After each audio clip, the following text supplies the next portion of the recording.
Go. Hey guys, how are you? Today's upper body. So I'm going to go ahead and show you some great ways to get some decline push-ups in. Okay? But first off, we're going to go ahead, we're going to start over here to show you what a regular push-up. Then after regular push-up, I'm then going to go ahead and I'm going to do a couple of decline type push-ups. Now, what I'm going to do here, first one, down on the ground, okay? Put my feet up here. Hands are about shoulder width apart. Go down, come up. Then what you're going to do is you're going to go up the next step. Maybe do 10 repetitions here.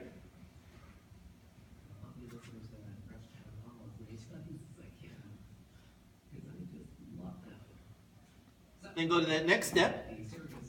Okay? Go ahead and do 10 more repetitions here.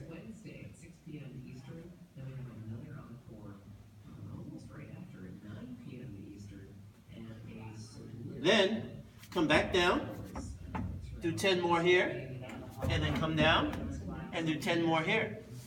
Trust me, at the end, your triceps and your chest are going to love you for it. Enjoy the rest of your day.